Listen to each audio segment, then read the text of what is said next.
The story begins with a girl who goes to a house to work as a babysitter, which means taking care of a family's children. However, when the young woman arrives at the house, no one is around and the residence is completely empty. She calls her mother and says she will stay there for a few days as agreed to do the babysitting job.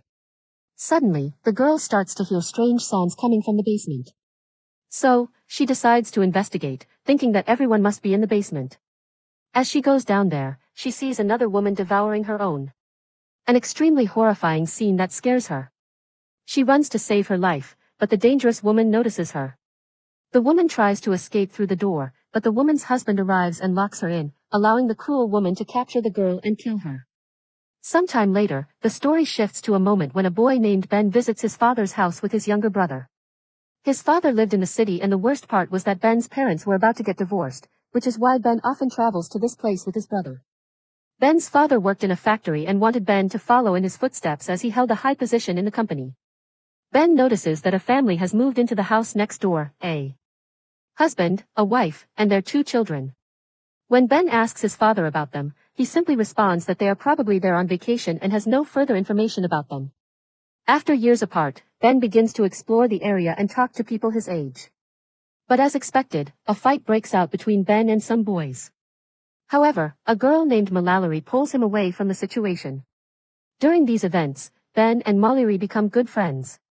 Later, near the forest, a woman named Abby is seen traveling with her son.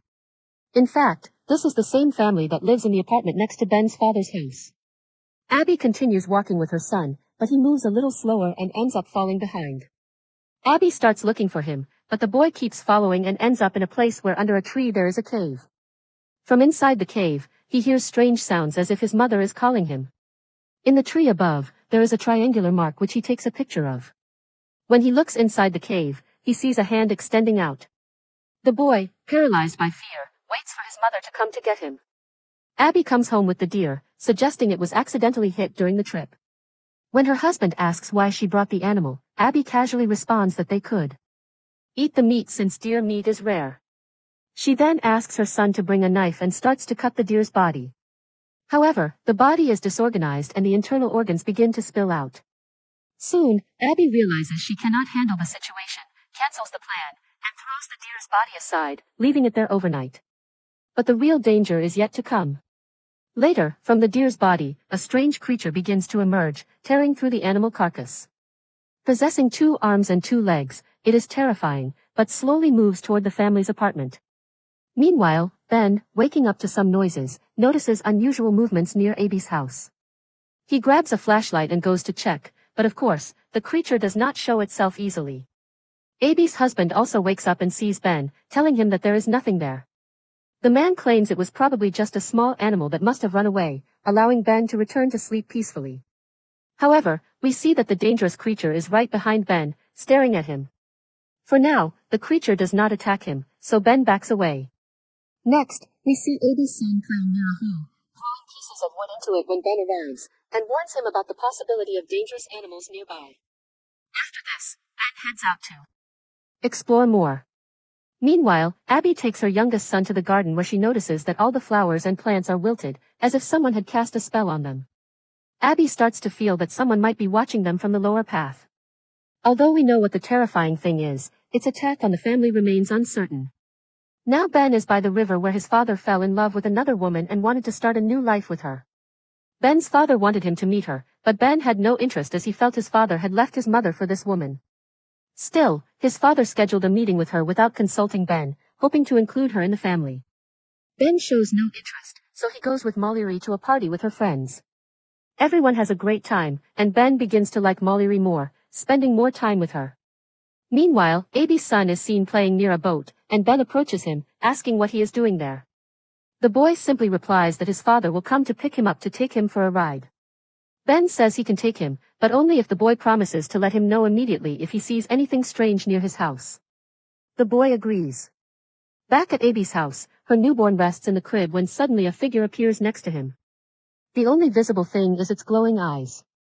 At that moment, Abby wakes up and runs to check on her youngest son, but becomes extremely worried when she realizes he is missing. She tries to wake her husband, but as soon as she does, the shadowy figure attacks her and drags her to an unknown place. Ben is now arriving home and sees Abby carrying her son into the forest. Ben wants to follow her, but before he can act, his father arrives. Ben's father is furious as he had scheduled a dinner with his mistress that night. He grabs Ben and drags him inside, severely reprimanding him. Ben, however, firmly tells his father that he does not want to meet the woman who caused his parents' separation. The woman hears the conversation and, feeling humiliated, decides to leave. Ben's father, already hopelessly in love with her, had abandoned Ben's mother for her. Ben, however, is unaware of the strange events occurring in Abby's house. The next morning, when Abby's son goes to check on his mother, he finds Abby acting very strangely. She starts ripping her clothes and behaves in a terrifying manner with eyes full of fear and madness. Abby's son is horrified but unable to tell anyone about it. The husband is absent, so he does not notice anything unusual. The boy, terrified, runs to Ben's house. When Ben sees Abby's son in his house, he asks what he is doing there. The boy, scared, simply says he does not want to go home because he is afraid of his mother. At this moment, we see Abby arrive at Ben's house, knowing her son is there. Her face shows no expression, as if she has come to take her son back, possibly to harm him. Ben, seeing this, lies and says her son is not there. Abby, now desperate, tries to force her way into Ben's house. Luckily, Abby's husband arrives, and upon seeing him, the boy quickly runs to his father. Abby then calms down and silently returns to her house with her family. However, Ben starts to feel suspicious about what is happening. He realizes that something is wrong and decides to watch the family. Suspecting that something is hidden, Ben begins to observe them, paying attention to their behavior. Everything seems normal, but Abby's actions become increasingly strange. It is observed that Abby's body is changing in unusual ways, with marks appearing all over her skin. It seems she has been possessed, and her behavior is becoming more demonic and sinister. Her face also becomes increasingly terrifying. Meanwhile, Abby's 2 children and her husband live with the growing threat, unaware of the danger looming over them. Ben, for his part, is by the river talking to Mallory, hoping that Abby's son will come to him so he can finally ask what is happening in their house. After waiting for a long time and the boy not appearing, Ben becomes worried and decides to go directly to Abby's house to investigate. When he knocks on the door, Abby's husband answers. Ben asks about the boy, but the husband seems to have no idea who Ben is talking about, claiming to have no knowledge of any missing child and denying everything. He then quickly shuts the door and tells Ben to go away. Ben is intrigued. If the boy is really missing, it is strange that they act as if everything is normal. Ben realizes he needs to find out what happened to the child. As he leaves, he notices strange marks on the ground. Triangular marks, the same ones that Abby's son had seen before on the tree branches. Ben finds this strange, so he returns home and begins to research these marks online. After gathering information, he discovers that these marks are associated with a dangerous demon that used to inhabit under a tree in the forest. This demon has the power to enter the body of any person and control everything internally. Externally the person remains the same, but internally the demon takes full control and does as it wishes. This demon has a particular preference for drinking the blood of children. So at first controls the parents of the target children and gradually begins to drink their blood. Ben now understands that the demon may be inside Abby, which means her 2 children are in grave danger. Although Ben knows all this, he cannot tell the police since no one would believe such bizarre claims. So Ben decides to tell everything to his friend Mallory. Mallory believes him, but also approaches the situation somewhat casually for now. They both decide to watch over Abby and her family. Ben observes that Abby is stealthily leaving the basement, which means she is doing something there, something that needs to be discovered immediately. Abby's husband also behaves strangely, making Ben even more worried.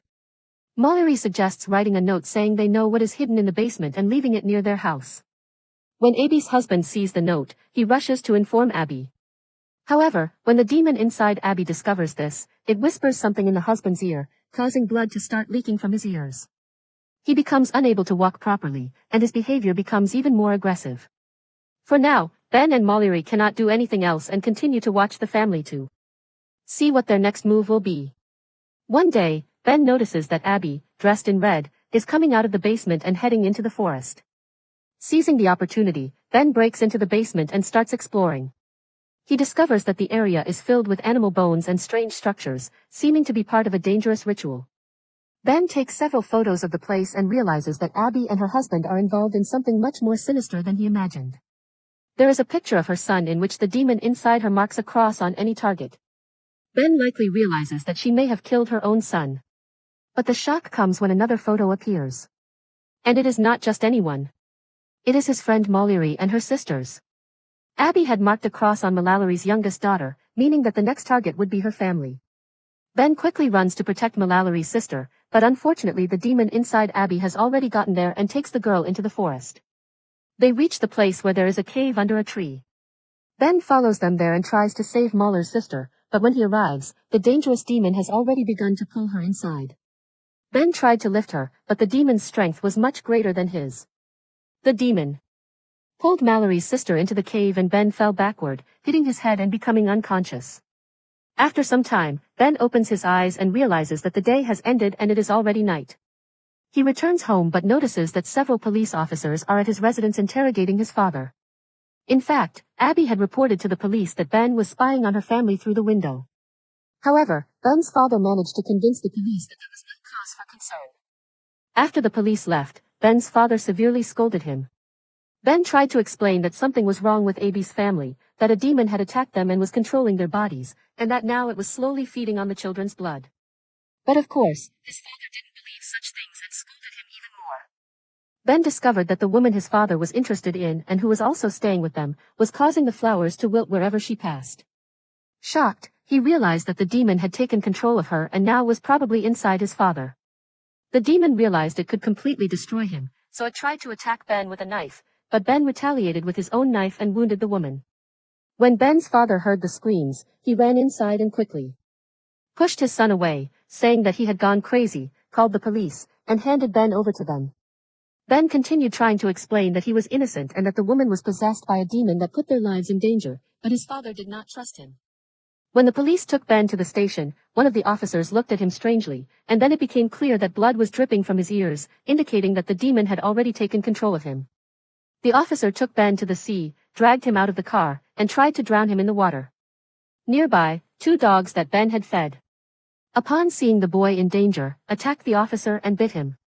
However, the officer had a gun and killed both dogs. At that moment, Ben had already regained consciousness, but the evil force prompted the officer to decide to end his life. Meanwhile, Ben's father became worried about his son and decided to go to the station to ensure that everything was fine. But the demon inside the woman tried to prevent his father from going. Despite the warning, the father decided to check in person and descended into Abby's basement. Upon entering, he found the body of Abby's husband who had committed suicide, and nearby was Abby's own body left by the demon. The demon had abandoned its body and was now inside Ben's father's girlfriend. Ben's father finally understood, but at that moment, the possessed woman attacked him. First, she stabbed him and threw him aside, but Ben's father was lucky. His son was still alive and arrived in time. Ben used a gun to shoot and kill the woman possessed by the demon. He began to flee with his father and it was shown that the demon was leaving its body. However, the demon needed a human body to survive, so it quickly fled into the forest. Ben, now with his father, continued on when he realized he had not seen his younger brother in a day. He immediately understood that the demon must have also captured his brother. Ben then called Mallory and together they went to the forest. They arrived at the same place near the cave under the tree where the demon had resided. Ben suspected that the demon had gathered all the children there and told Mallory to bring something to set the place on fire, saying that if he did not come out in 10 minutes, she should burn the whole place down. Ben began to move slowly through the cave under the tree. The place was dangerous, and after walking for a while, he found his brother and Mallory's youngest sister. But at that moment, the dangerous demon appeared and attacked him. Fortunately, Ben had a gun, which distracted the demon, allowing him to save his brother and Mallory's sister, managing to escape. The demon was about to pull Ben when his father appeared and blocked the entrance to the cave with the car, saving him and trapping the creature inside. The next day, Ben was going home with the family. Ben's father was also ready to return to his ex-wife. Mallory said goodbye to Ben and gave him flowers. But when he followed his family, he realized that the flowers Mallory gave him were plastic. This made him realize that the demon had already taken control of Mallory, because if they were real flowers, they would have wilted and he would know immediately. Ben could only assume that the demon was now inside Mallory's body. He left the city and we saw Mallory with a strange smile on her face taking some children in a boat to the middle of the sea, confirming that the demon had indeed taken over her body.